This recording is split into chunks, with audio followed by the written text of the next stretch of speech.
Ah, there you are. Yeah, we gotta save this channel. You know, there's a lot of good content, to come.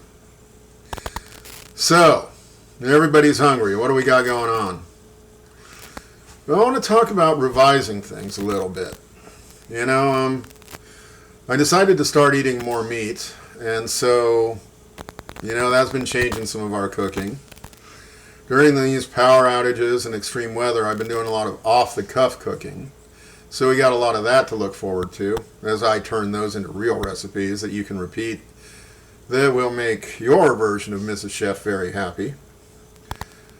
And things like that, There have been some changes. So, what's one of them and that's really fun? I started keeping preparations on hand.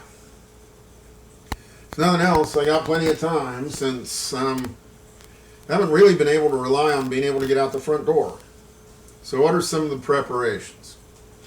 Well, I pretty much always have bread dough on hand.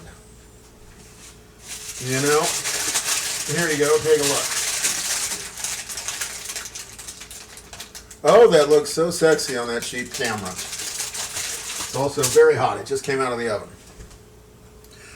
But yeah, if you have bread dough, you can make a lot of things. You can make sweet rolls, you can make focaccia, you can make French bread, you can make pizza. And it's easy. Literally, bread dough just takes a few minutes. All you do is take either a tablespoon or a teaspoon of yeast, depending on your mood. What are you going to make? You want it puffy or not so puffy? Throw that into a cup of water, add about 3.5 cups of regular flour. Mix it together, boom. Put it in something like this with its cover. Put it in the fridge. Stay in there for days. Somebody wants focaccia or fresh bread the next day, boom, pull it out. Half an hour later, you got whatever you want to make. Like I said, it can be sweet rolls. Take some almonds, grind them up with some brown sugar. A little olive oil, just to give it something to cling to. Little salt, and some dark chocolate chips, and make a good sweet roll. Oh yeah, we'll get to that, don't worry. But the important thing is, nowadays, I just keep bread dough in the fridge. Yeah, you can add some olive oil if you want it. I kind of like doing that, but that's me.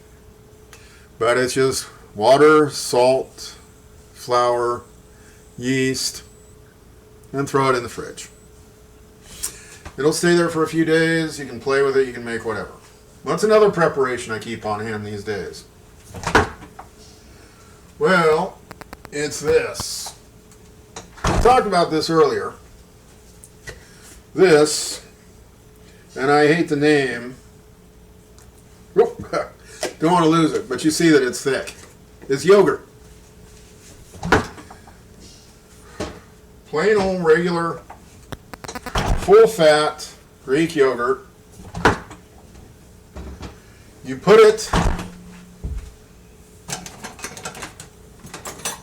in a coffee filter, a reusable coffee filter, for a couple of days. Yeah, just a couple of days sitting in the fridge, and let it drain. And you end up with kind of a cross between butter and cream cheese. You can take that stuff, you can add some, I don't know, dehydrated garlic. Ooh, that's right. That'll go in and absorb some of the moisture that's left. Yeah, I put that away. Good. And in doing so, we'll make it even creamier. Add some pepper, a little bit of salt, maybe some olive oil if you're in the mood. And you'll have a very nice cheese spread. You can add oregano to that. These are the little things that chase away what we call Lizzie Borden syndrome. Yeah, Lizzie Borden took an axe, gave her father 40 whacks because her father made her eat bad food. Yeah, he was a miser. He gave her moldy bacon and rancid lamb broth and things like that. So I might have done the same thing in her shoes. The thing is, here we're chasing away Lizzie Borden syndrome by keeping some bread dough and some strained yogurt and a few other things on hand. We'll cover some stuff. There is one good thing about all of this, and that is that when the power goes out at the market, they have meat sales. Oh yeah. So we've been eating a lot of extra meat lately. And like I said, we'll cover some of that stuff. We got some really fun surprises coming up. So this is social media. Please be good social citizens and subscribe. Thank you and goodbye.